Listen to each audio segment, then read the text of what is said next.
ਤਿਆਰ ਕਰ ਰਹੇ ਹੋ? ਇਹ ਜਨਾਬ ਕਬੂਤਰਾਂ ਵਾਸਤੇ ਮੈਂ ਇਹਨਾਂ ਨੂੰ ਪਾਊਡਰ ਪਾ ਰਿਹਾ ਬੜੇ ਅਰਸੇ ਤੋਂ। ਅੱਛਾ।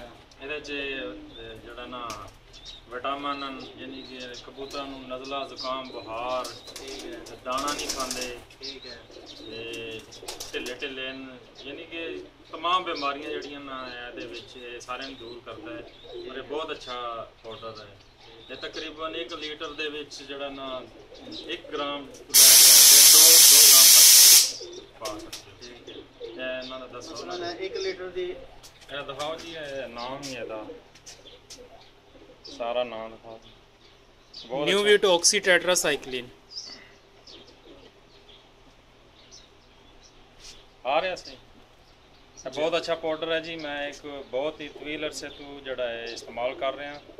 ਇਹਦੇ ਨਾਲ ਤੁਹਾਡੇ ਕਬੂਤਰ ਵੀ ਐਕਟਿਵ ਰਹਿਣਗੇ ਔਰ ਜਿਹੜਾ ਨਾ ਬਹੁਤ ਸਾਰੀਆਂ ਬਿਮਾਰੀਆਂ ਤੋਂ ਤਰੀਕਾ ਇਸਤੇਮਾਲ ਕੀ ਹੈ ਮਸਲਨ ਯਾਨੀ ਕਿ 1 ਲੀਟਰ 'ਚ ਤੁਸੀਂ 1 ਗ੍ਰਾਮ ਜਿਹੜਾ ਨਾ 1 ਗ੍ਰਾਮ ਤੋਂ 2 ਗ੍ਰਾਮ 1.5 ਗ੍ਰਾਮ ਤੁਸੀਂ 1 ਲੀਟਰ 'ਚ ਪਾ ਸਕਦੇ ਹੋ। ਇਹ ਵੱਡੀ ਬੋਤਲ ਹੈ ਤੇ ਥੋੜਾ ਜ਼ਿਆਦਾ ਪਾਣਾ। ਮਿਸਾਲ ਦੇ ਤੌਰ ਤੇ ਇੱਕ ਬੋਤਲ ਹੈ ਇੱਕ ਵੈਸੇ ਅੰਦਾਜ਼ੇ ਨਾਲ ਹਾਂਜੀ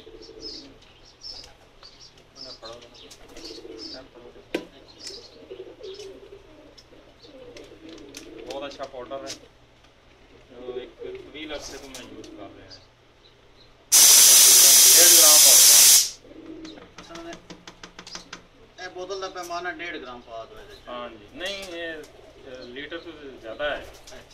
हाँ जी, इस वास्ते ये 2 चम्मच पाए। बहुत अच्छा है जड़ा है मेरा इस्तेमाल किया है। ठीक है, तकरीबन 5-6 साल तो मैं पा रहा हूँ। बहुत अच्छा है, कबूतर एक्टिव रहेंगे। हाँ जी, ये आजकल सर्दियां नज़ला जुकाम बुखार ढिले हो जाते हैं, दाना नहीं खाते। यह जड़ा तुम पाओ ये अलहमदुलिल्लाह बहुत अच्छा पाउडर है। तो देख लो जी फिर एक दूसरी तरह तकरीबन 1 लीटर पानी च 1 ग्राम तो 1.25 ग्राम 2 ग्राम अंदाज़ा 1.5 ग्राम पा दो 2 ग्राम पा दो थोड़ी मर्जी। ठीक है जी।